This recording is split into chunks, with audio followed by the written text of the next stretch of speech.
네, 2020년 관세사 2차 시험 대비 웰페이스 모의고사 설명회에 오신 여러분 환영합니다. 안녕하세요. 저는 이번 설명회 진행을 맡은 아나운서 정지원입니다. 오늘 여러 수험생분들께서 바쁘신 와중에도 이렇게 설명회에 참석해 주신 이유가 뭘까 제가 생각을 해봤는데요. 아마도 이 웰페이스 모의고사에 대한 궁금증 많이들 갖고 계실 텐데요. 이 웰페이스 모의고사는요, 2019년 제36회 관세사 시험에서 높은 합격률을 기록해서 관세사 학원가의 지각 변동을 일으키고 있습니다. 보시는 수치가 이런 사실을 입증하고 있는데요. 보시면 6월 응시자 가운데 답안 제출자 합격률 50%, 또 2019년 모의고사 출신 합격생 18명, 또 6월 등록 인원 합격률 37%라는 놀라운 결과를 이뤄냈습니다. 그렇다면 웰페이스 모의고사를 통해서 많은 분들이 이렇게 합격하는 그런 비결, 또 이유가 어떤 게 있을까요? 바로 웰페이스만의 차별화된 시스템입니다. 우리 수험생 여러분들이 수험생활 하시면서 힘든 점들 정말 많으시죠? 여러 가지로 자신의 공부 방법에 대해서 확신이 안 들 때도 있고, 또 긴 수험생활 때문에 좀 외로움 겪는 분들도 계시고, 또 두려움 이런 것도 있으실 텐데요.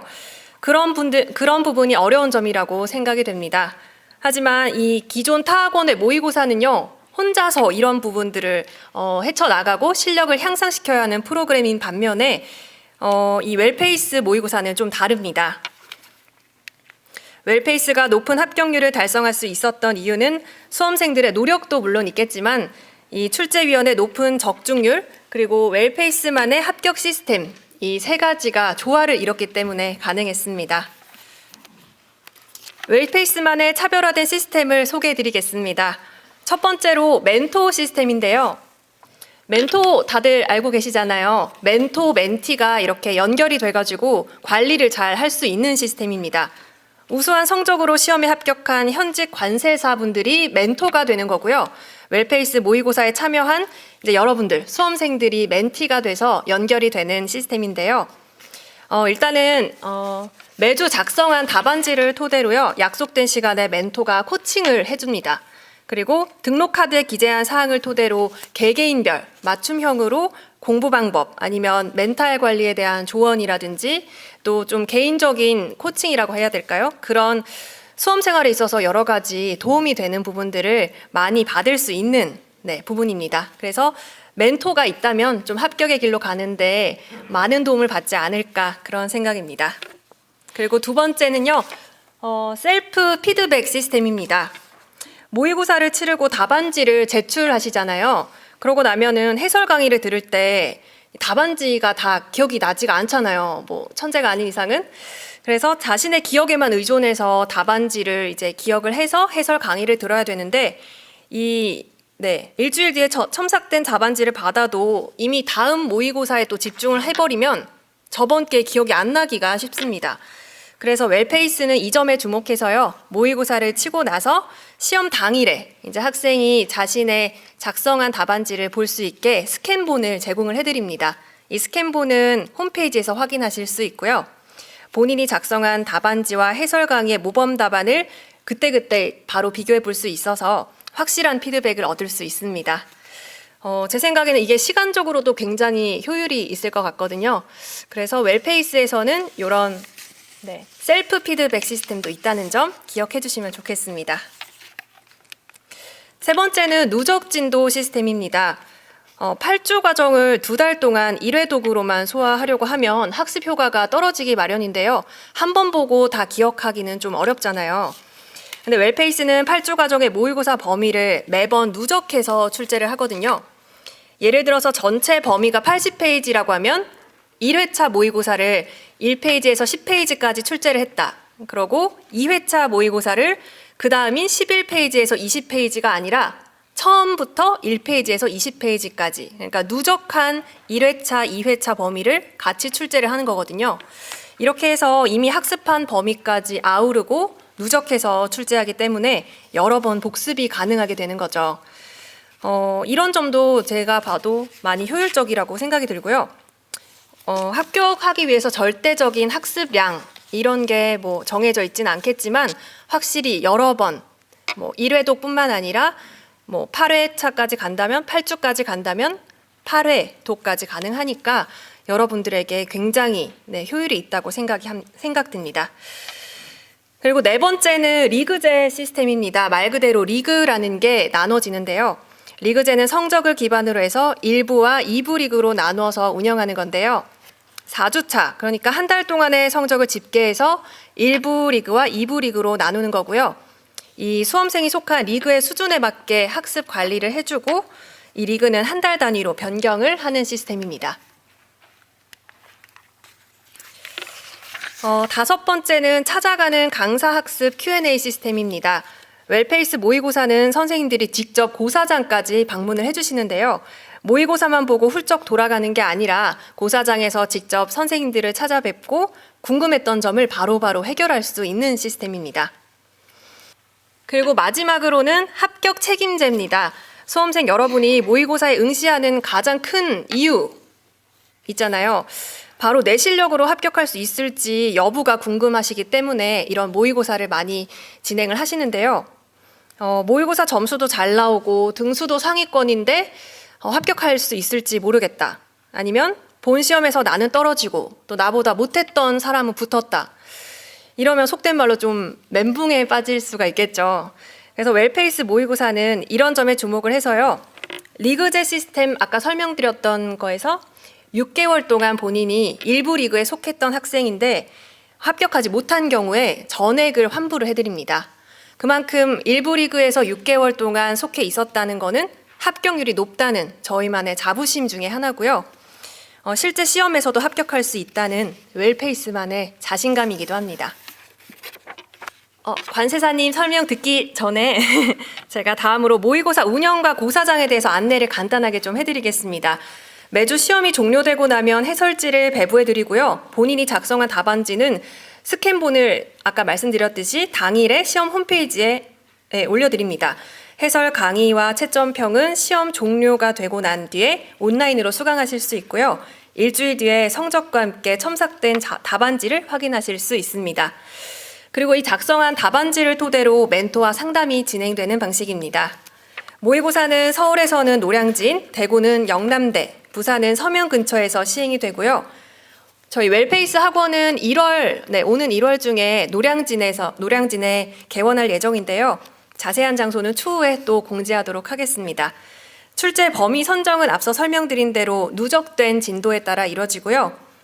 기타 모의고사 운영과 관련해서 자세한 내용은 나눠드린 브로셔를 참고해 주시면 감사하겠습니다. 그리고 궁금하신 점 더 있으시면요. 홈페이지 게시판이나 전화 문의하시면 저희가 성심껏 도와드리겠습니다.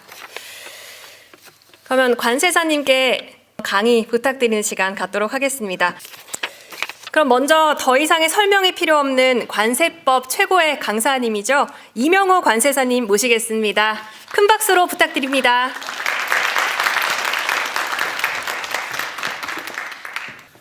안녕하세요. 안녕하세요. 네, 제가 예전에 초등학교 때 어린이 신문이라는 게 있었거든요. 거기 투고를 했는데 제가 우수상을 탔었어요. 그때 제가 어떤 글을 썼었냐면은 닭을 키웠는데 그 병아리를 사다가 닭을 키웠는데 너무 이쁜 거예요. 근데 그거를 저녁에 아버지가 잡으셨더라고요. 그래가지고 닭도리탕이 되어가지고 상에 올라왔는데 맛있었어요. 그래서 제가 너무 예뻐했던 닭인데 막상 먹어보니까 맛있었다고 그 잔인한 글을 썼는데 너무 솔직하게 썼다고 하면서 저한테 우수상을 그때 줬었어요. 근데 최우수상이 누구였냐면 전 뭐 얼굴은 모르는 친구인데 이런 글을 썼었어요. 제가 보기엔 분명히 아빠가 써줬었던 것 같아. 어떻게 초등학생이 그런 글을 썼는지 모르겠는데 남과 같이 해선 남 이상 될 수 없다. 뭐 그런 글을 초등학생이 쓴 거예요. 남과 같이 해선 남 이상 될 수 없다. 제가 그때 그 어린 나이에도 그게 얼마나 충격을 제가 크게 받았는지 이게 비슷하게 가는 건 지는 거구나. 뭐 이런 생각을 그때 상당히 많이 했었던 것 같아요. 다 비슷하게 사는 것 같아도 조금씩 달라요. 저는 아까 이 김수현 바이올리니스트 보면서 우리도 인생의 어떤 한 자락을 저렇게 장인으로서 잘 해나갔으면 좋겠다. 남보다 좀 더 잘했으면 좋겠다. 뭐 이런 생각했어요. 여러분이 지금 이 도전하시는 것들이 남들과 좀 비슷하게 가는 정도 수준이 아니라 좀 더 월등하게 또 달인처럼 그렇게 잘 나가실 수 있기를 바라고 저희가 또 잘 돕도록 하겠습니다. 예. 작년이 벌써 올해죠, 사실. 네, 올해인데 어떻게 준비했었냐면요. 이제 시간이 많진 않은데요. 올해 저희가 몇 주간 했었죠, 모의고사를?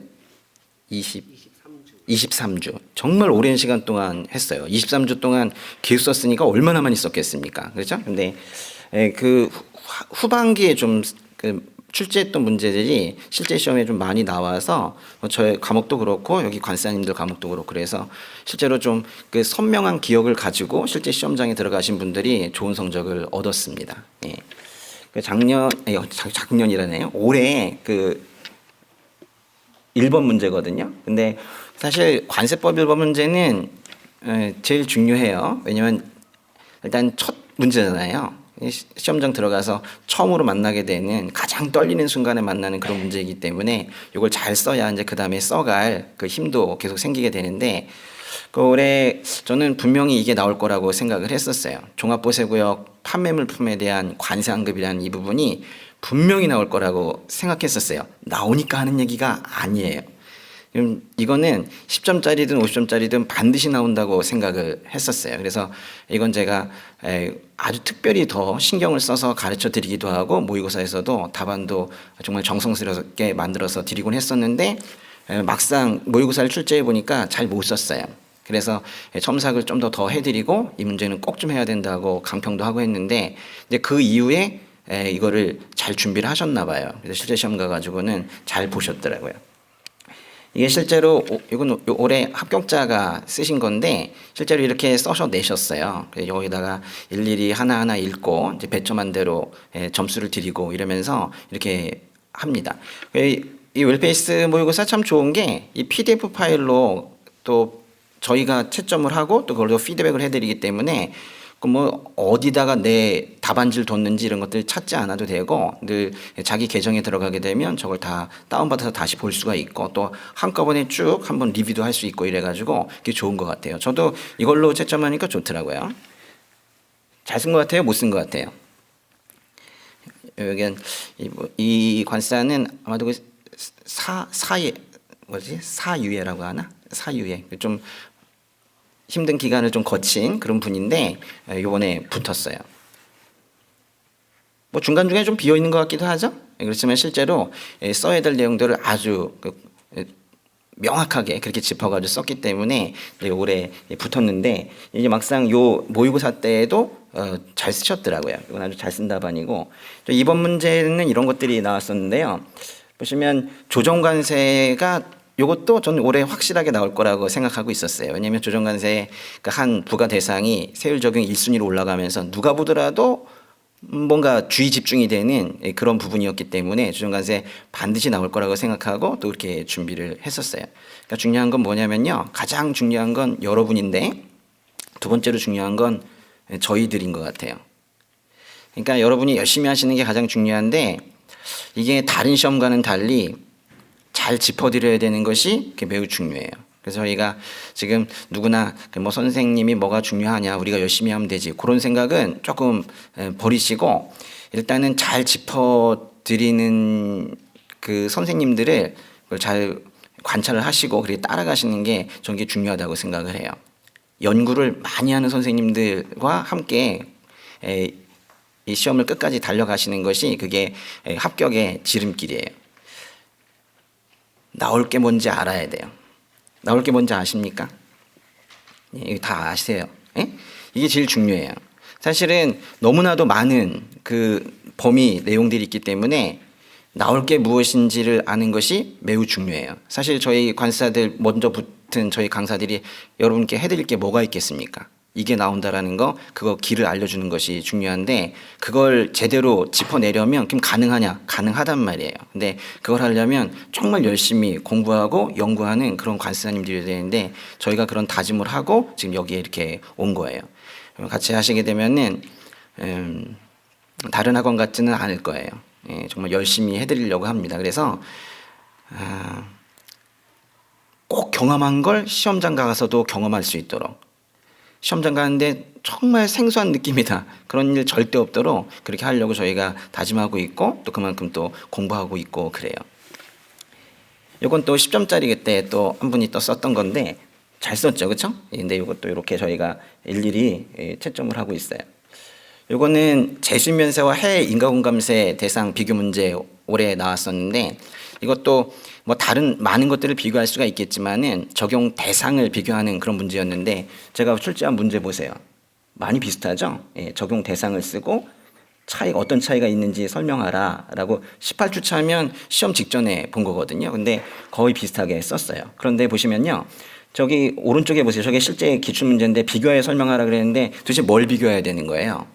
사실 저 비교의 기준들, 비교의 항목들을 알고 있지 못하다면 막상 내용을 좀 많이 알고 있다 하더라도 시험장 가가지고 구조적으로 명확하게 쓸래야 쓸 수가 없습니다. 근데 우리가 함께 공부했던 것들이 뭐냐면, 제가 이제 실제 나눠드리는 답안이거든요. 저는 목차마다 저렇게 이제 배점을 해가지고 이제 나눠드리게 되는데, 적용 대상과 그 다음에 적용 대상의 차이점도, 전 차이점 하면은 보통 비교 문제에서 하나 정도의 비교 기준으로 점수를 얻기보다는 2개, 최소한 3개 정도를 비교 기준으로 삼아서 점수를 달라고 사실 간청하듯이 그렇게 쓰는 논술을 항상 알려드리고 있는데, 보시면 적용 대상의 차이점도 지금 내용은 모르셔도 하나, 2개, 3개 이렇게 해서 이미 시험장 들어가기 전에 비교 기준을 다 알고 들어갔기 때문에 시험장 들어가서 이렇게 당황하지 않았을 거예요. 또 이거는 4번 문제인데요. 이것도 보시면 수입신고 수리전 반출이랑 즉시 반출 비교하는 것인데 거의 문제 비슷하죠. 근데 제가 낸 문제와 저 오른쪽에 있는 실제 관세 기출 문제 한번 비교해 보세요.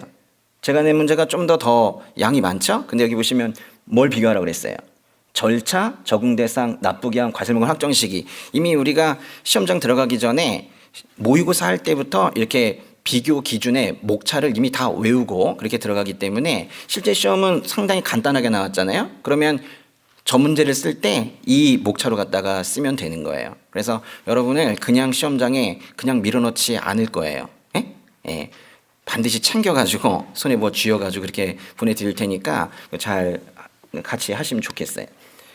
또 한 문제 더 볼까요? 5번 문제 보시면은 원산지 확인 기준 부분인데 보세요. 원산지 확인 기준, 통관 제한, 유치. 중요한 건 뭐냐면 그 원산지 부분을 나도 출제했었는데 그게 이번에도 나왔다. 이게 아니라 어떻게 나왔었는지가 매우 중요해요. 같은 표현으로 문제를 경험했었는지가 매우 중요한데, 심지어는 그 파트, 그 범위가 나오는 거에 집중하지 않고 정말 그 똑같은 표현을 우리가 미리 경험하고 통관 제한이라고 나온 다음에 통관 제한이라고 외우고 들어가려고 하는 거예요. 그래서 제가 뭐 지금 이렇게 올해 시험 문제가 많이 제가 낸 거랑 겹쳤다고 얘기하지만 전 사실은 이렇게 다 겹칠 줄 알았어요. 엄청 연구했거든요. 그러니까 여러분이 저만 연구하면 안 돼요. 이렇게 연구하듯이 이왕이면 시험장에서 내가 했던 문제가 나올 수 있게끔 그렇게 공부를 해야지 어떤 확률의 문제로 가서 공부했던 게 비슷한 게 나왔으면 좋겠다. 이 정도로 해서는 안 될 거잖아요. 1년에 몇 번 봅니까? 한 번밖에 기회가 없는데 그렇게 해서는 안 되죠. 이것이 아주 중요한 시험이기 때문에 저는 이게 아주 신중하게 미리 경험하고 그대로 써봤던 그걸 갖다가 가져가야 된다고 이렇게 생각하고 있어요. 하여튼 제가 올해도 이렇게 했지만 이 문제 그대로 다 써먹지 않습니다. 내년에는 또 내년에 맞게 여러분이 시험장 들어가실 때 봤던 문제 또 쓰실 수 있도록, 그래서 아주 신나게 쓰실 수 있도록 그렇게 잘 준비하려고 그래요. 예. 제가 옆에서 듣다 보니까 이명호 관세사님 말씀 다 들으면 진짜 거의 다 맞추시니까 꼭 들으셔야 될 것 같다는 생각이 들었습니다. 이명호 관세사님은 올해 시험에서 관세법 문제를 100% 적중시키셨는데요. 이명호 관세사님의 통찰력과 노하우를 여러분들께서 꼭 전수받으시길 바랍니다. 그러면 관세사님께 다시 한번 강의 부탁드리는 시간 갖도록 하겠습니다. 관세율표에 떠오르는 강자 최도원 관세사님 모시겠습니다. 큰 박수로 맞이해 주시기 바랍니다.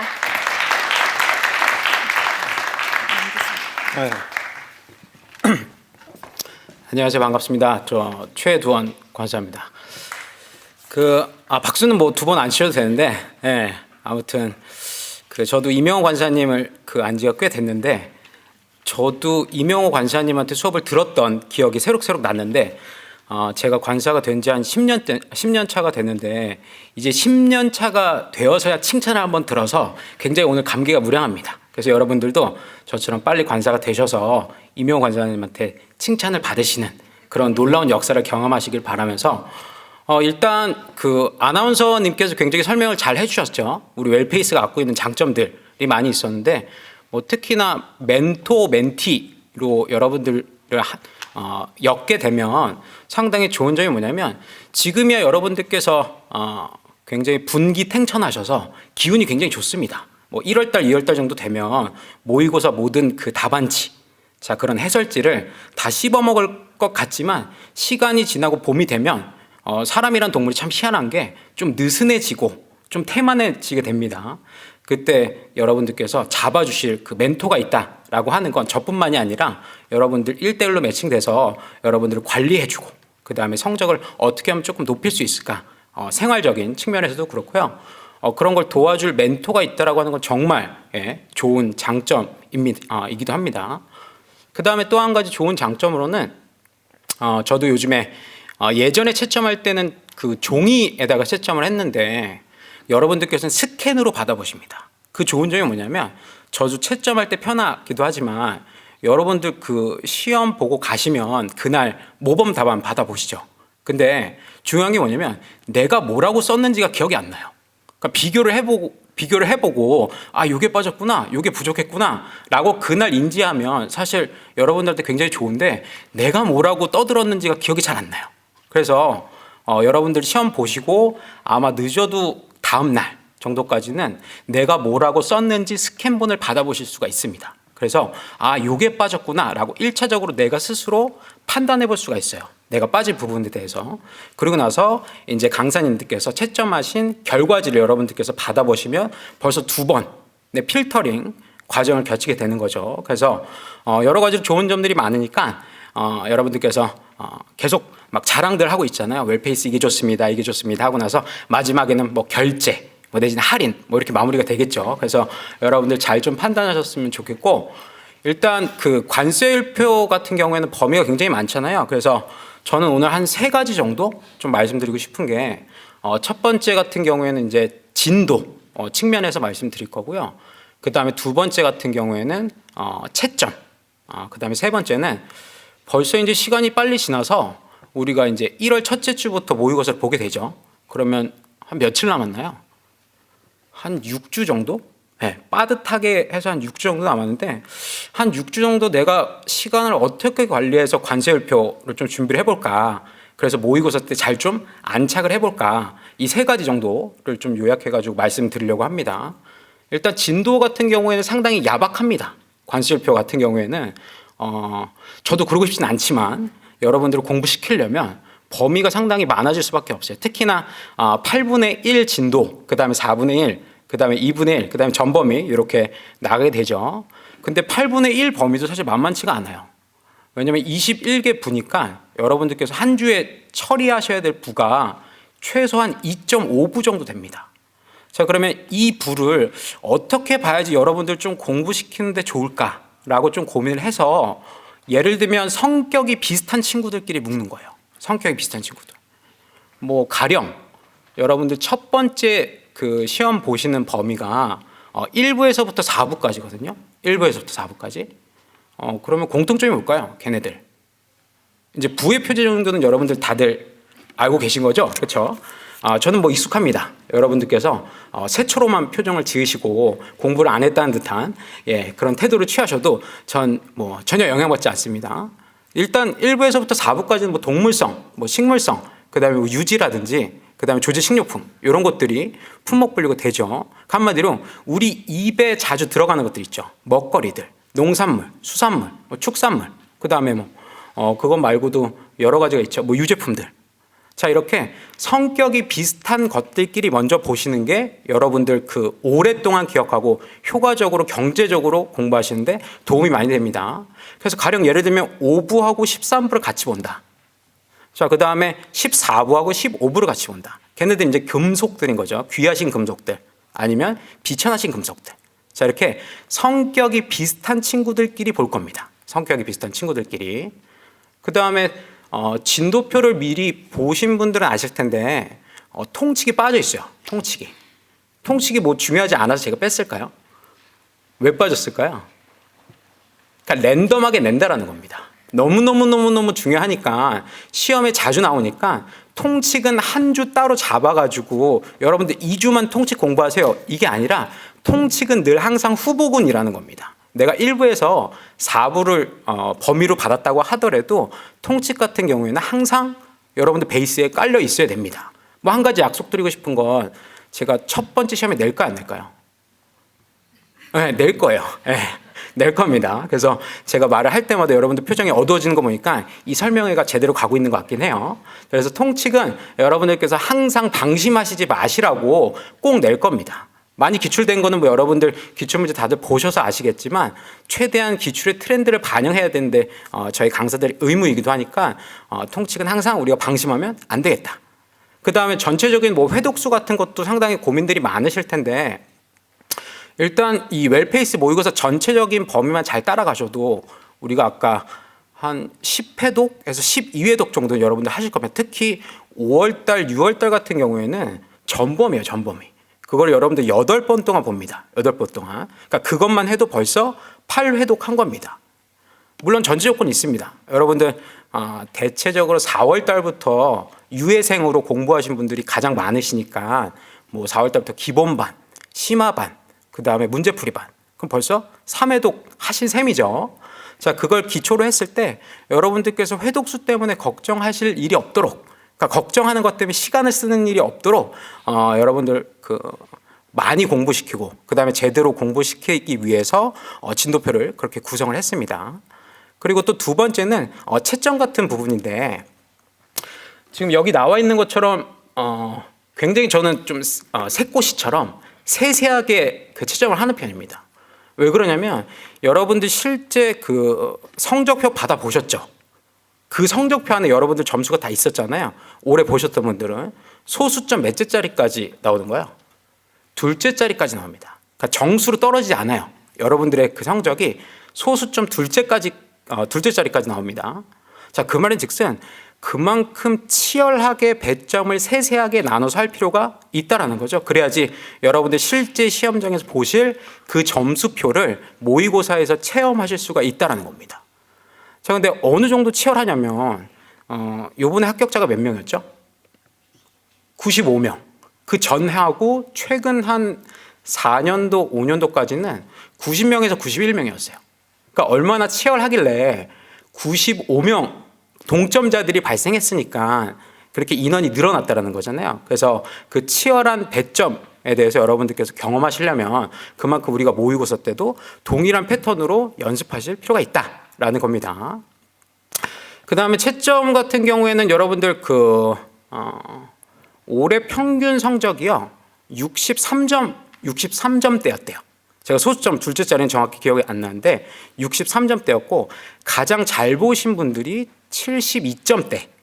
그 다음에 가장 좀 저조하셨던 분들이 60점대래요. 물론 합격생을 기준으로. 그러면 여러분들 점수대가 어디에 가장 많이 올려 있을까요? 60점대 언저리에 가장 많이 있을 거고 그 다음에 평균 점수 63점대? 이때 아마 가장 많이 몰려 있을 겁니다. 이건 뭐 모의고사 때도 여실히 드러날 겁니다. 그래서 여러분들께서 앞으로 이제 6주 정도 남은 모의고사 잘 좀 적응하기 위해서는 저는 한 3가지 정도? 일단 첫 번째 같은 경우에는 관세일표 생활화. 벌써 이름 자체가 불편하죠. 왜냐면 다른 과목에 비해서요. 우리 같은 관세일표는 여러분들 생활 속에서 체득하기가 좀 그나마 수월합니다. 왜냐면 관세일표는 여러분들 공부해왔던 것처럼 통칙하고 주규정하고 호의 용어 그 다음에 필요하다면 우리는 원치 않지만 해설서 HS 해설서 이거 가지고 우리 눈에 보이는 물품 여기에 번호를 부여하는 과정입니다. 그래서 관세일표가 필요한 겁니다. 그래서 여러분들 생활화는 어떻게 하시느냐 이제 모의고사 보시면 이제 여러분들 친구들이 생깁니다. 옆에 앉아 계신 분들 동무들이 생기는 거예요. 그러면 매주 그 모의고사 현장에서 만나면 우리 한국식 인사 뻔하잖아요. 밥 뭐 먹었어? 밥 먹었어? 뭐 오늘 준비 많이 했어? 그러면 여러분들 뭐라고 이제 답변하시나요? 오늘 입맛이 없어가지고 그냥 전자레인지 햇반 돌려가지고 그냥 물에 말아서 김치랑 먹었어. 우리는 관세협회 배운 교양 있는 사람들이니까 그렇게 얘기하면 안 되죠. 이제 1904를 8516에 돌려서 2201이랑 그 다음에 김치는 2005잖아요. 2005랑 같이 먹었어. 이렇게 교양 있게 얘기하셔야 되겠죠. 물론 여러분들의 주변 사람들 다 하나둘씩 떠나갈 겁니다. 근데 그거 상관없어요. 어차피 합격하면 다시 만날 수 있어요. 그래서 일단 첫 번째는 좀 생활화를 하셨으면 좋겠어요. 우리 눈에 보이는 것들이 다 4단위 호가 분명히 있습니다. 그래서 일단 부부터 정하시고 뭐 류부터 정하시고 그 다음에 4단위 호까지도 한번 욕심을 내보실 필요가 있고 그렇게 여러분들 공부시킬 겁니다. 훈련 때 편하면 실전 가서 여러분들 실력에 반도 안 나와요. 그래서 최대한 여러분들께서 시험 보시고 나서서 아주 진이 빠지게 제가 해드릴 테니까 여러분들 잘 좀 따라와 주시면 좋겠고 그 다음에 두 번째 같은 경우에는 이제 한 6주 남았는데 한 관세열표 내가 한 1회독 정도 하겠다. 1회독 정도 최소한 그거는 목표로 삼으시기 바랍니다. 그래서 1회독 하실 때 이해하시고 기억하시고 이건 뭐 당연히 하셔야 되는 거고 그 다음에 이제 슬슬 좀 써보시되 내가 오늘 만약에 예를 들어서 1부를 공부를 했어요. 그럼 내가 1부의 부의 주, 강류의 주, 그 다음에 4단위 호 이거 다 써보겠다. 이렇게 하시면 곤란합니다. 그것보다는 키워드 중심으로 조금 정리를 하시고 그 키워드를 머릿속에서 센텐스로 한번 만들어 보십시오. 그리고 나서 실제 주규정이랑 호의 용어랑 얼마나 싱크로가 맞는지 좀 체크를 해보세요. 그러니까 이 훈련을 조금 하십시오. 그래야지 여러분들께서 1월 달에 모의고사 요이 땅 했을 때 책 보고 쓰는 이런 슬픈 일이 조금 덜 생기기 때문에 그 훈련을 조금 미리미리 해두시면 모의고사 때 안착하실 수가 있다라는 말씀을 좀 드립니다. 그리고 나서 시간이 벌써 이렇게 됐네요. 네. 그래서 여러분들의 표정을 보니까 벌써 10분이 지나간 것 같고요. 관세열표는 최대한 여러분들한테 범위를 조금 합리적으로 제시할 수 있고 그 다음에 특히나 시사성 있는 문제도 충분히 나올 수 있습니다. 그래서 요즘 통상과 관련해서 우리나라 환경이 좋지가 않잖아요. 뭐 미국에서 이제 자동차하고 자동차 부품 고관세율을 때리려고 벼르고 있고 그 다음에 일본과 사이가 안 좋으니까 반도체 관련된 것들도 굉장히 지금 불안정합니다. 그래서 이러한 시적절한 사항도 좀 잘 반영해서 여러분들 최대한 시험 문제에서 싱크로가 높은 문제들을 제공을 해드리도록 하겠습니다. 저는 여기까지 하고요. 그 다음 선생님은 관세평가 전용대 선생님께서 안내해 주시도록 하겠습니다.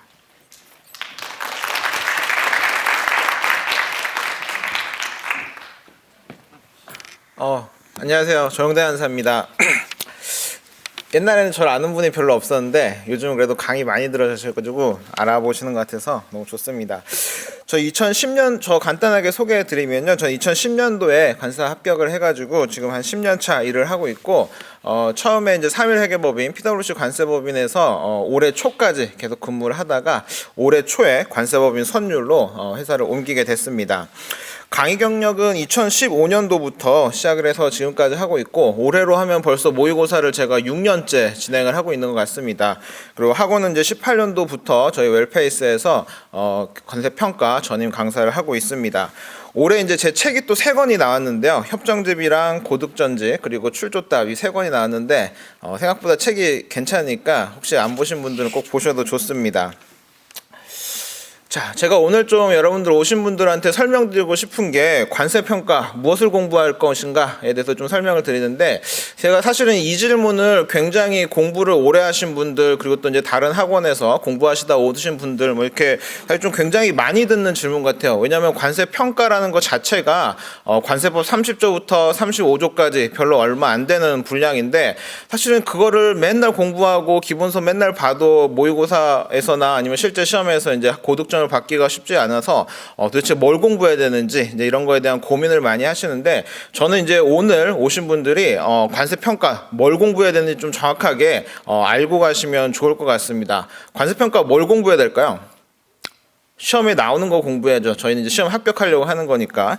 그래서 제가 오늘 좀 간단하게 저희 이제 관세평가 기출 문제를 좀 분석을 하고 여러분들이 좀 아셔야 될 5가지 트렌드에 대해서 좀 설명을 드리도록 하겠습니다. 제가 작년에 이제 웰페이스에서 처음 시작할 때부터 관세 평가는 좀 다른 과목이랑 다르다, 특이하다라고 좀 설명을 드리면서 그 경향을 이제 측정할 수 있는 지표로 이제 두 가지 숫자를 계속 드리는데, 저는 관세 평가하는 사람들이 이제 숫자로 자꾸 말씀을 드리는데, 이제 큰 트렌드 중에 하나가 실제 문제 유형 자체가 암기형 문제들의 비중이 굉장히 낮고 뭐 한 20% 미만 정도이고, 오히려 사례 판단형 결론을 도출하는 문제가 80% 이상이 출제가 되고 있습니다. 그래서 이제 이 지표를 보시면서 여러분들이 좀 생각을 하셔야 되는 게, 관세 평가에서 암기는 전혀 필요 없냐라고 생각하시면 그런 건 아니고요. 한 20% 정도가 필요한 것 같고, 근데 실제로 여러분들이 관세 평가에서 고득점을 받거나 아니면 이제 고득점을 못 받는 경우는 사실은 암기형 문제 때문에 그러진 않습니다. 대부분 이제 관세 평가에서는 사례 판단, 결론 도출을 제대로 했냐, 제대로 하지 못했느냐에 따라서 이제 당락이 좌우가 되기 때문에 저는 여전히 이제 그 사례형 문제들이 굉장히 중요하다라고 생각이 됩니다. 그래서 저는 이제 관세 평가 시험 문제를 이제 맨날 자세하게 보다 보니까 이제 제 기준에서 사례 평가 문제는 예시형 사례 판단 문제랑 실제형 사례 판단 문제 이 두 가지가 나뉩니다. 그래서 제가 요건 좀 중요한 내용이어서 다음 페이지에 조금 더 자세하게 설명을 드리도록 하겠습니다. 그리고 또 이제 관세 평가의 특징을 규정할 수 있는 어떤 지표 중에 하나가 이제 실제 설문의 길이가 어떻게 되는지를 좀 보셔야 되는데, 다른 과목들 같은 경우는 뭐 문제지 자체가 문제 시험장에서 이제 받는 문제지 자체가 한 페이지에서 많으면 두 페이지 정도가 되는데, 저희 관세 평가는 2016년 이후부터는 5페이지 이상, 많을 때는 7페이지 정도가 출제가 됩니다. 근데 이제 실제로 기출 문제를 보시면 양도 긴데 내용 자체도 굉장히 어렵습니다. 왜냐하면 실무적인 얘기들이 굉장히 많이 들어갔기 때문에 그 7페이지, 5페이지를 읽는데도 굉장히 시간이 많이 걸립니다. 근데 그 문제를 정확하게 읽고 쟁점을 파악하고 그다음에 또 이제 계산 문제가 나오면 계산도 해야 되고 결론도 도출해야 되고 판단도 해야 되고 뭐 이런데 시간을 굉장히 많이 쓰게 되는데, 관세 평가라고 해서 조금 더 시간을 주지는 않아요. 다른 과목과 똑같이 시간이 주어져 있기 때문에 사실은 이제 빨리 문제를 제대로 읽고 그다음에 거기서 이제 쟁점을 파악하는 것도 굉장히 중요한 것이 됐고, 이제 이렇게 문제를 파악하는 데서 시간을 많이 쓰다 보니까 답안 작성 방법도 다른 과목처럼 설명형으로 썼다가는 절대로 1번부터 6번까지 답안을 다 쓸 수가 없습니다. 그래서 어떤 문제 유형에 맞게 어떤 결론 도출형의 어떤 답안이 작성이 돼야 됩니다. 그래서 이제 이런 부분들이 사실은 이제 다른 과목과도 굉장히 다르기 때문에 이런 거를 빨리 인식을 하고 어떤 것을 공부해야 되는지, 그리고 또 이제 모의고사에서 무엇을 연습해야 되는지에 대해서 여러분들이 좀 많이 생각을 해보셔야 된다라고 생각이 됩니다. 그리고 올해 이제 기출문제의 특징 중에 하나가 문항별로 세부 배점들이 굉장히 자세하게 나오고 있습니다. 특히 올해 50점짜리 같은 경우는 50점짜리를 12등분을 해놨더라고요. 12등분을 해서 뭐 4점, 5점, 뭐 많게는 7점 이렇게 해서 한 12등분을 해놔서, 사실 이제 관세 평가는 답안을 작성하실 때 목차에 대해서 고민하실 필요가 별로 없고, 목차에 대해서 고민하실 필요가 없고 문제에서 주어진 대로 거기에 대한 답안을 작성을 하시면 된다라고 생각을 하시면 되겠습니다.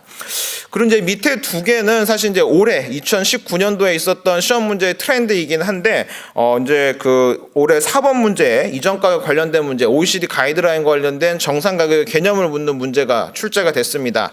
제가 이제 작년 모의고사 때 이제 비판도 많이 받으면서 왜 관세법에도 없는 내국세법 문제를 자꾸 출제를 하냐라는 이제 비판을 좀 많이 받았었는데, 저는 이제 사실은 이 문제가 굉장히 중요하다고 생각을 했고, 한 번도 안 나왔기 때문에 좀 리스크는 있었고, 이제 수험생들이 자꾸 어렵다 그래가지고 포기할까도 생각을 했는데, 제가 이제 꾸준하게 계속해서 출제를 했었는데 드디어 올해 이 문제가 출제가 됐었습니다. 그래서 사실 이제 올해 나온 문제는 기본 개념을 묻는 문제여서 뭐 어느 정도 이제 주워 들은 거 가지고 이제 쓸 수 있는 정도의 문제였는데, 사실은 이제 이 문제가 제가 나올 거라고 이제 예측을 했었던 것은, 사실 이제 우리 관세법에서도 특히 이제 고시 21조, 그다음에 뭐 사례연구 14.1, 14.2 이런 것들 이제 계속해서 개정이 되면서 관세 평가에서 추가되고 있는 내용이 관세 평가와 그다음에 OECD 가이드라인에서 말하고 있는 정상 가격과 어떻게 조화를 이룰 것이냐, 뭐 이런 것들이 우리나라뿐만 아니라 전 세계에서 관세 평가를 하는 사람들의 화두거든요. 그래서 그 얘기가 우리 젊은 관세자들을 뽑는 시험에서 반드시 나올 거다라고 생각을 했었는데, 올해 그 문제가 실제로 나왔고, 저도 이제 사실 이제 우리가 관세 사니까 이 내국세에 대해서 뭐 정확하게 뭐 더 알 필요는 많이 없을 텐데 적어도 우리 관세 평가랑 비교하는 거, 그다음에 특수관계자 간 거래를 할 때 거래사항 검토법에서 어떻게 이 이전 가격을 활용할 것인가, 뭐 이런 것들은 사실 사례 연구에서 벌써 나왔던 주제들이기 때문에 그런 문제들 출제될 가능성 충분히 있다라고 봐서 올해도 좀 그런 부분들을 좀 다루도록 하겠습니다.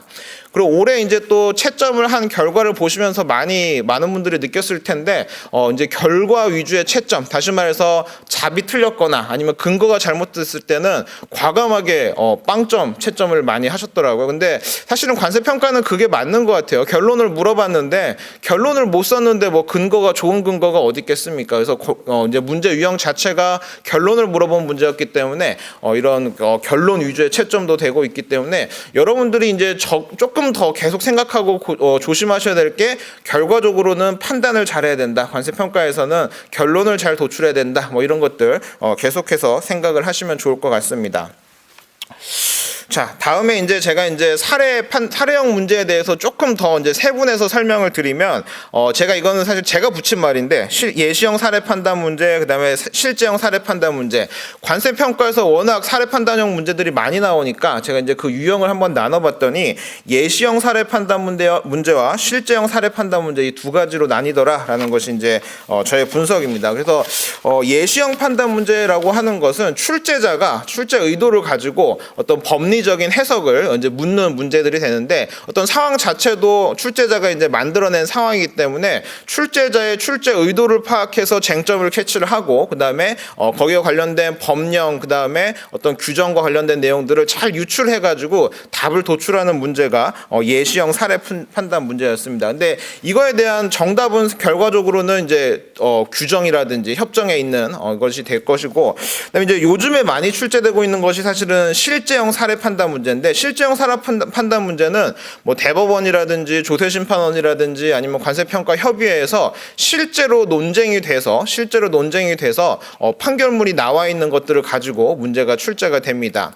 이 문제가 사실은 어려운 이유가 뭐냐면 사실 이제 아까 있었던 예시형 사례 판단 문제는 법령이나 규정을 잘 공부를 하면은 시험장에서도 이제 유출해서 맞출 수가 있는 문제인데 사실 실제형 사례 판단 문제는 이제 법을 가지고 해결이 안 되니까 이제 쟁송까지 갔었겠죠, 그죠? 그런 것들을 가지고 문제를 내다 보니까 수험생들이 현장에서 시험장에서 낯선 케이스를 받고 그에 대해서 이제 정확하게 판단하고 답안을 쓰기가 굉장히 어려울 뿐더러 그렇게 해서 합격하기를 기대하는 것은 사실은 이제 1년에 한 번 있는 시험이기 때문에 리스크가 너무 큰 방법입니다. 그래서 저의 결론은 이제 실제형 사례 판단 문제도 공부를 해야 된다라고 이제 생각을 하기 때문에 여러분들은 이제 실제형 사례 판단 문제에서 많이 좀 익숙해지시고 공부할 수 있도록 제가 모의고사에서 또 많이 또 다룰 예정에 있습니다. 자, 마지막으로 이제 올해 모의고사 내년에부터 있을 모의고사를 어떻게 진행할지에 대해서 좀 간략하게 설명을 드릴 건데 이 관세 평가 특히 이제 저희 모의고사에서 관세 평가에서는 문제를 출제하고 답안을 작성하고 그다음에 첨삭을 하고 그다음에 강평을 촬영하는 게 전부 다 제가 주도적으로 다 진행을 할 겁니다. 그래서 이제 기본적으로는 다 제가 관세 평가 진행을 한다라고 생각을 하시면 될 것 같고 문제 측면에서는 제가 이제 어떤 문제를 드릴 거냐면 사실 이제 세 가지 초점을 두고 이제 문제를 좀 출제를 하려고 하는데 우리 관세 모의고사라고 하는 것이 이제 실전 감각을 기르기 위해서 하는 거기 때문에 최대한 실전과 비슷한 분량, 실전과 비슷한 유형의 문제들을 이제 출제를 할 예정이고요. 그다음에 최근에 출제 경향을 반영해서 실제형 사례 판단 문제라든지 그다음에 OECD 가이드라인에서 중요하게 아셔야 될 부분들 제가 문제를 계속 출제를 하도록 하겠습니다. 요것만 가지고는 안 될 것 같아서 또 학습 수준을 또 주기적으로 점검할 수 있는 기본형 문제들도 출제를 하도록 하겠습니다. 그리고 이제 첨삭도 여러분들 많이 궁금해하실 텐데 첨삭도 제가 이 세 가지의 포커스를 두고 이제 첨삭을 해드릴 건데요. 제일 첫 번째는 이제 여러분들이 이제 답안을 보시면 이제 1, 2월 달 답안이랑 5, 6월 달 답안이 이제 확연하게 차이가 나는데 저는 이제 빨리 1, 2월 달부터 빨리 최대한 이제 제가 가지고 있는 팁들을 전수를 해가지고 좋은 답안이 되도록 하기 위해서 이 세 가지 포커스를 두고 있는데 기본적으로 이제 관세 평가는 아까 시간이 부족하다고 했으니까 뭔가 효율적으로 답안 작성하기 위해서 과감하게 이 부분은 뭐 빼라고 하든지 뭐 이 부분 쓸 시간에 차라리 뭐 다른 걸 쓰라고 하든지 이렇게 어떻게 효율적으로 답안을 작성할 수 있는 팁을 계속해서 첨삭을 통해서 전수를 해드릴 거고 이제 답안 자체가 이제 합격을 하려면 좀 어느 정도 완성도가 있어야 됩니다. 그래서 완성도를 높일 수 있는 방법 내지는 적어도 이제 완성도가 높아 보이게 하는 이제 팁들을 제가 이제 계속해서 전수를 해드리도록 하겠습니다.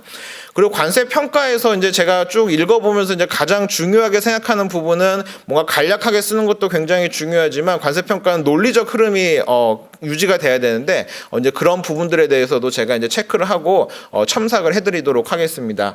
제가 이제 이런 부분에다 좀 포커스를 두다 보니까 사실은 이제 뭔가 미세하게 여러분들이 이제 답안지에 써야 될 거를 실수로 못 썼거나 뭐 아니면 다른 내용을 썼거나 뭐 이런 것들에 대해서는 사실은 제가 포커스를 두는 것보다도 제가 이제 모범 답안을 드리니까 여러분들이 이제 바로 스캔된 걸 가지고 직접 하시는 게 훨씬 더 효율적일 것 같아요. 그래서 제가 오히려 이제 그런 쪽에 시간을 쓰는 것보다는 지금 말씀드렸던 이 세 가지에 조금 더 포커스를 두고 첨삭을 진행을 하도록 하겠습니다. 답안은 이제 제가 항상 노력하는 거긴 한데 실제 시험에 좀 이게 쓸 수 있게끔 제공을 해드리려고 하는데 쉽지는 않더라고요. 근데 제가 제 답안이 그나마 좀 이렇게 슬림하다는 얘기를 듣긴 하는데 그래도 올해는 조금 더 슬림한 형태로 답안을 작성을 하도록 하겠습니다.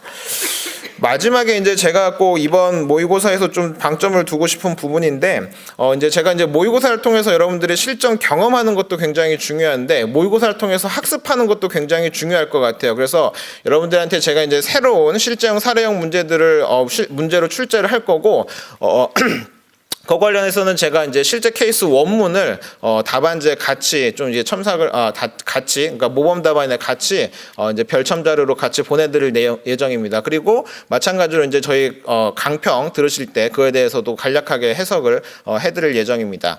이런 부분들 사실 작년에도 많이 하고 싶었는데 제가 이런 걸 자꾸 해드리면 다른 학원 수험생들이랑 같이 돌려보셔가지고 좀 아쉬웠었는데 올해는 좀 최대한 제가 좋은 자료 많이 드릴 테니까 우리 학원 수험생들끼리만 많이 보셨으면 좋겠고 저는 기본적으로 우리 학원에 많은 사람들이 등록하는 것보다 여러분들이 우리 웰페이스 학원에서 모의고사를 보고 수업을 들어서 웰페이스 덕분에 또 누구 강사님들 덕분에 합격했다 이런 얘기가 더 듣고 싶거든요. 그래서 저도 이제 마지막까지 이제 시작하는 입장이지만 마지막까지 여러분들 시험장 들어가는 날까지 최대한 도움이 되도록 많이 연구하고 노력할 테니까 여러분들도 저희 믿고 따라와 주시면은 내년에 좋은 결과가 꼭 있을 것 같습니다.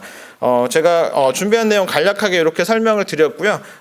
정장한 선생님이 빨리 끝내달라고 했었는데 말이 좀 길어진 것 같습니다. 하여튼 여러분들 오늘 좀 고생 많으셨고 또 좋은 결과 가지고 저도 많이 열심히 준비해서 모의고사 시간에 다시 찾아뵙도록 하겠습니다.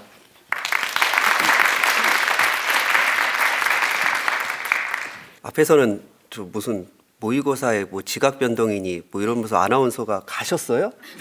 전 소개 안 해주세요? 저 모르세요 혹시? 저 되게 유명한데? 저 지각 변동 정재환 관세가 한번 해주시겠어요? 이거.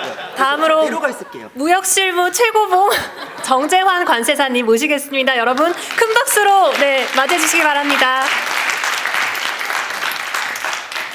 또 그냥 나와도 되는데 이렇게 쑥스럽게 감사하고요. 지금 여러분의 상태가 아마 실제 시험에 4교시 무역 실무를 앞둔 여러분의 상태일 겁니다. 여러분이 수험생 시절에 이제 그 모의고사 이제 기출 문제만 보면요, 이렇게 단순한 걸 왜 못 써? 할만하지 않나? 그럼 사람들은 뭘 공부한 거지? 그건 여러분이 경험해보지 못한 그 상황이 있다라는 겁니다. 무역 실무는요 4교시에 봅니다. 4교시가 어떤 시간이냐면요 1교시 할만해요. 2교시 HS까지 할만해요. 밥을 먹는 게 문제입니다. 이제 밥을 먹으면 집에 가고 싶죠? 밥이 되게 맛없거든요. 엄마가 집에 가면 떡볶이 해준다고 했는데 빨리 가고 싶고, 그리고 이제 관세평가 문제를 받아본 시점에 와 문제가 2페이지, 3페이지 몇 페이지까지 가는지 모르겠죠. 이제 멘탈이 나갑니다. 그럼 여러분 눈앞에 있는 무역실무는 무역실무도 아닌 거야. 집에만 가고 싶어.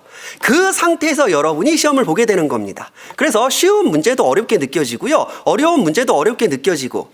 자, 그래서 저는 여러분의 멘탈 관리, 이제 멘탈 관리에 조금 더 초점을 맞춰서 이제 모의고사를 진행하고 있습니다. 무역실무가 뭐가 어려운가 하면은 범위가 너무 많아요. 어디까지 공부를 해야 될지, 과연 이걸 해야 될지 말아야 될지. 매년 강의를 할 때 그리고 모의고사를 볼 때마다 가장 많은 욕을 먹는 게 뭐냐면은요.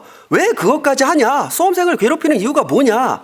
제가 2016년 강의할 때요. 이제 조건이라는 것을 강의하면서 조건은 정지 조건과 해제 조건이 있고 이러한 부분은 우리나라 민법에서 규정하고 있고 영미법계와 대륙법계를 구분하는 기준이라고 했을 때 뭐예요? 엄청나게 욕먹었습니다. 왜 그런 것까지 하냐? 그런 게 시험에 나오냐? 나온다는 거죠. 이제는 더 이상 그 시험의 범위에 한계가 없어졌습니다. 이론만 해야 될지 실무를 해야 될지 이론과 실무를 같이 해야 될지 이게 그럴 수밖에 없는 게요. 과목의 특수성이 있습니다. 관세법이나 HS나 이제 그 관세평가 같은 경우에는요. 아무래도 이제 현직 공무원이거나 현직 공무원이셨던 분들이 좀 출제를 하다 보니까요. 출제 위험풀이 굉장히 한정되어 있습니다. 그래서 보통 2, 3년을 주기로 돌기도 해요. 그러다 보니까 어느 정도 문제의 예측이 가능해집니다. 하지만 무역실무는요. 대한민국 대학교 무역학과 교수님들이 전부 무역실무에 풀입니다. 그러다 보니까 무역실무는 어떤 느낌이냐면요. 아무리 유명한 교수님이라도 2번, 3번 출제할 기회가 많지 않다라는 거예요. 예를 들어 그 유명한 이제 그 다른 과목 출제위원 같은 경우는요. 뭐 나는 6번이나 출제했다, 8번이나 출제했다. 무역실무는 이게 불가능합니다. 한 2번만 출제해도요. 굉장히 많이 출제한 교수님이 될 정도로 출제 연풀이 너무나 많고 그리고 그 교수님마다 성향이 너무나 다릅니다. 그래서 어디까지 공부해야 될지 그 한계가 없습니다. 자, 보세요. 여러분들 요즘 많이 힘드시죠? 이제 무역실무의 과목이 범위가 조금 더 늘었습니다. 인코텀즈 2020. 이 정도야 누구나 예상하는 거죠. 물론 진짜 반전은 인코텀즈 2010에서 나오는 게 반전이긴 하겠지만 그 정도는 누구나 공부를 합니다. 그러면요. 올해는 괜찮겠네. 뭐 인코텀즈 2020이라는 게 새로 생겼으니까 요 정도만 추가하면 될까? 그렇지 않다라는 겁니다. 혹시 이 UCP 개정된 건 알고 있으셨습니까? 1.0에서 2002년 1.0, 2007년 1.1, 그리고 불과 몇 달 전에 2.0으로 개정된 건 알고 계셨어요? 모르셨죠? 여러분은 모르지만 시험에는 나옵니다. 자, 그러면 보세요. 이 UCP가 개정됐습니다. 그럼 이제 뭐가 부족한 거예요? 전자무역에 있어 추심은 과연 전자무역으로 할 수 없느냐? 그럼 세트로 나옵니다. 이 URC 나온 건 알고 계셨어요? 버전 1.0입니다. 여러분 오늘 잘 오셨습니다. 이거 해주는 강사가 저밖에 없거든요. 이게 진정성이라는 거예요. 범위에 제한을 두지 말고 여러분의 한계를 두면 안 된다는 겁니다. 다른 과목 같은 경우는요, 여러분이 크게 실수하는 게 12월이 되면은요, 어느 정도 여러분의 공부를 마무리를 한 다음에 이제 내가 공부한 것을 점검해가는 기간이라고 생각하는 겁니다. 그러니까 1, 2, 3월에 맨날 꽈랑 나고 탈탈탈탈 털리고 울고 엄마 보고 싶고, 그럼 어떤 문제가 발생하느냐? 관세법 보고 HS 문제를 봤더니요, 하나도 모르겠는 거야. 왜 몰라요? 딱 보니까 범위가 저질이잖아. 범위 이상하게 섞어놨죠? 그럼 이제 끝나고 어디 갑니까? 찜질방 가죠? 찜질방 가면 돌아오고 싶어요? 안 돌아오고 싶을 거거든요. 그런 식으로 여러분이요, 나는 1월 되면 어느 정도 완성이 되어 있어야 한다라고 착각을 하니까 공부가 안 되는 겁니다. 그럼 1년의 공부 기간 중에 6개월 이론하고 6개월 모의고사 보고 끝내실 겁니까? 그게 아니라니까요. 적어도 무역실무는 다릅니다. 무역실무는요, 시험 보는 그 전주까지 여러분이 계속 공부를 한다라고 생각을 좀 하셔야 돼요. 절대 끝나는 과목이 아닙니다. 절대 완성되지 않아요. 자, 그래서 제가 무역실무에서 항상 강조드리는 건요, 제발 목차 노트 만들지 마시고요, 서브 노트 만들지 마시고요, 계속 공부를 하셔야 됩니다. 이 시험 암기해요 아니면 이해해요? 이해하고 암기하고 다 해야죠. 매년 문제를 분석하면은요, 철저하게 이론을 이해를 한 경우에만 쓸 수 있는 문제도 있고요. 뭐 올해 같은 경우는 대놓고 보험약관 쓰라고 했죠. 이런 식으로 철저하게 암기를 해야만 쓸 수 있는 애도 있습니다. 자, 그래서 이 시험이 이론인지, 뭐 실무인지, 뭐 암기인지, 이해인지 이런 걸 고민하지 마시고요. 정말 이 무역실무만큼은 근본이 없구나. 내가 할 수 있는 걸 최대한 다 해야 되겠구나. 자, 그래서 뭐예요? 시험을 보는 그날까지 계속 공부를 해야겠구나. 그리고 무역실무가 어떤 특징이 있냐면요, 여러분이 합격을 하고 나서 가장 신속하게 까먹는 게 무역실무입니다. 사실은 현직에서 가장 다루지 않는 게 무역실무일 거거든요. 그래서 여러분들은 강사를 잘 고르셔야 됩니다. 눈앞에 있는 무역실무 강사가 과연 이론에 출중한 강사인지, 정말 실무를 해본 강사인지 없을 거거든요. 없잖아요, 그런 사람이. 단 하나의 예외가 있다면 오늘 정말 좋은 날입니다. 자, 그래서 제가 말씀드리고 싶은 거는요, 이 무역 실무만큼은 계속하여 공부해 나가는 기간, 그리고 멘탈을 유지하는 기간. 자, 그래서 처음에 뭐 꽈락 나거나 아니면 뭐 전혀 못 써도 상관이 없습니다. 그렇게 해서 여러분은 그 모의고사에 배우면 되는 거거든요. 모의고사를 통해 몰랐지만 뭐예요? 다음 주는 알게 되는 거. 그게 굉장히 중요하다고 생각합니다. 사실 제가 이 웰페이스라는 학원에 와서 굉장히 불만이었던 게 그거예요. 저도 이제 10년 차입니다. 이제 10년 동안 이제 모의고사를 진행하면서 보통 학원에서는요, 똑같이 이제 그 모의고사를 봤다라고 하면은 무역 실무가 채점할 게 제일 적습니다. 보통 2교시나 3교시 끝나고 집에 가거든요. 대부분은 1교시 보고, 관세법? HS 보고 멘탈 나가니까 이제 찜질방 갔다가 바로 집으로 가시는 거죠. 그리고 다음 주에는 뭐예요? 그냥 안 나옵니다. 그럼 사실 숫자를 보면요, 항상 관세법이 채점할 게 제일 많고요. 그 다음에 이렇게 2, 3, 4 교시로 갈수록 채점할 게 적어가지고 전 사실 괜찮았어요. 어차피 뭐 돈은 똑같이 4분의 1로 나누는 거니까. 이게 진정성입니다. 얼마나 상업적인 강사. 여기 상업적인 건 굉장히 중요한 거예요. 저는 절대 비영리를 목적으로 하지 않습니다. 저는 영리적인 목적을 취하면서 뭐예요? 제가 받은 만큼 여러분들한테 합격으로 되돌려주는 거. 그래서 저는 뭐 돈은 바라지 않습니다. 여러분의 합격만 바랍니다. 다 구라예요. 그런 사람이 제일 위험해. 그런 강사 듣지 마요. 이렇게 상업적인 강사가 오히려 여러분의 합격을 도와줄 수 있거든요. 그러니까 10년 동안 이 자리를 유지할 수 있는 겁니다. 이 학원의 불만이 뭐냐면은요, 안 왔어요? 아니면 관세법 끝나고 집에 갔어요.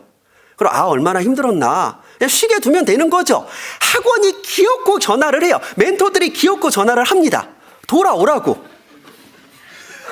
그럼 언제 돌아와요? 4교시에 돌아오는 거야. 그래서 나 깜짝 놀란 게, 여기 숫자가 확 줄다가 확 늘어나, 4교시에. 채점하기가 제일 많아진 거죠. 좋은 학원이라는 얘기를 하고 있는 겁니다.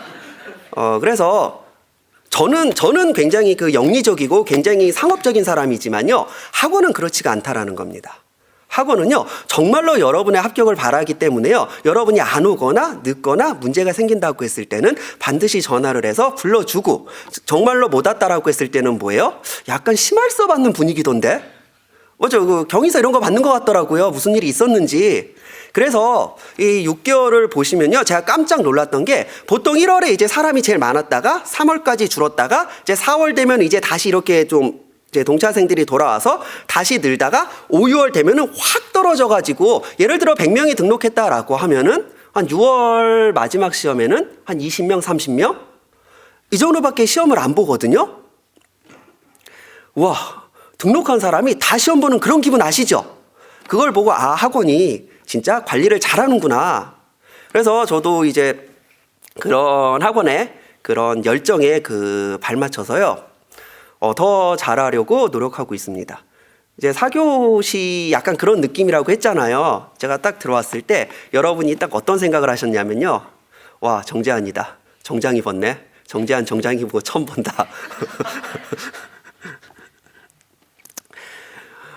그리고 다른 과목과 무역 실무가 차이점이 뭐냐면, 다른 과목 같은 경우는 아무래도 이제 공무원 출신이 좀 많은 편이다 보니까 답안지에 약간 보고서 같은 느낌의 깔끔함을 많이 요구합니다. 실제 그래서 과목별 출제위원들과 이렇게 얘기를 해보면은요, 실제 그런 경우가 있어요. 서론과 결론은 필요가 없다라고 말하는 경우가 있습니다. 대부분은 공무원들이 그래요.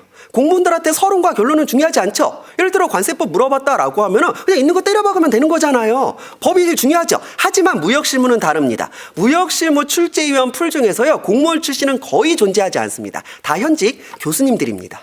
교수님들의 특징이 뭐예요? 논문으로 시작해서 논문으로 끝나는 분들. 자, 그래서 뭐예요? 글쓰기가 직업인 사람들입니다. 그래서 실제 무역실무 같은 경우는요, 물론 교수님에다 어느 정도 예외는 있을 수 있지만 대부분의 경우 서론과 결론이 없으면 뭐예요? 서론이 없으면 글이 시작되지 않은 겁니다. 결론이 없으면요, 글이 끝나지가 않은 겁니다. 물론 교수님에 따라서는요, 서론과 결론에 배점을 두지 않고 하는 교수님도 있지만요, 대부분의 경우는 뭐예요? 서론과 결론을 굉장히 중요하게 여깁니다. 그런데 올해는 뭐 서론과 결론이 별로 중요하지 않았대, 배점이 없었대. 그럼 내년에 안 쓰실 겁니까? 도박하실 거예요? 남들보다 더 좋은 답안을 써야지 남들과 다른 답안을 쓸 필요는 없습니다. 적어도 남들 하는 만큼은 하면서 거기서 포인트를 주고 무언가 강조를 해서 더 좋은 답안이 나올 수 있게 해야 됩니다. 무역실무가 계속 뭐가 문제인지 봤더니 저는 뭐가 문제인지 알겠는데 여러분이 모르는 게 있습니다. 여러분은 자꾸 무역실무를 다 안다라고 착각하는 거예요. 왜 그러냐면요. 보세요. HS 보세요. 안 외웠죠? 쓸 수 있어요? 백지죠? 관세평가예요? 공부 안 했어요? 문제도 못 읽어요. 문제가 2페이지거든요. 무역실무의 특징이 뭐냐면요. 읽으면 왠지 알 것 같아. 뭐라도 썰을 풀 수 있죠. 그러니까 문제라는 겁니다. 제가 10년째 이제 강의를 하면서 이제 모의고사를 보면서 느끼는 건데 놀라울 정도로 여러분의 무역실무는 하향 평준화가 되고 있습니다.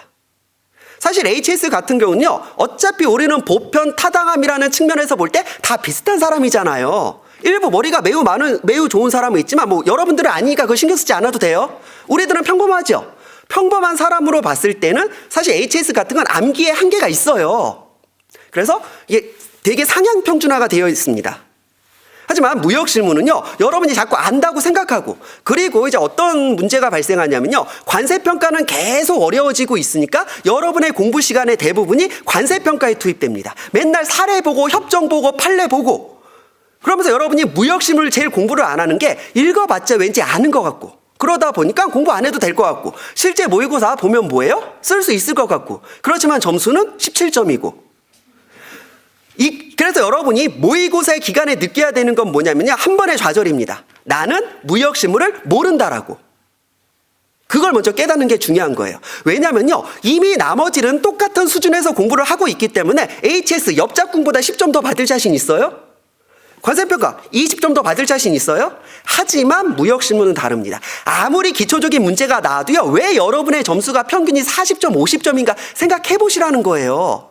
백날 쉬운 문제를 내면 뭐합니까? 여러분이 이미 실력이 떨어져 있거든요. 그럼 뭐예요? 무역실무 같은 경우는 조금만 공부를 하면은 5점, 10점이 확 올라가 버립니다. 이미 하향 평준화가 되어 있기 때문에 점수를 올리기에 가장 좋은 과목이 무역실무인데 왜인지 여러분들은 무역실무 공부를 안 합니다. 그럼 안 된다는 겁니다. 자, 그래서요, 이런 말 하기도 뭐하지만 무역실무 파세요. 저 매년 힘든 게 왜 시험만 나오면 자꾸 무역실무 때문에 떨어져가지고 그러시냐는 거예요. 여러분 하루를 잘 생각해 보세요. 내가 과연 무역실무에 얼마를 투자했는지, 그리고 내가 과연 무역실무라는 과목을 한 번이라도 정독해 본 적이 있는지, 혹시 목차만 읽고 대충 제목만 읽고 안다라고 착각한 것은 아닌지.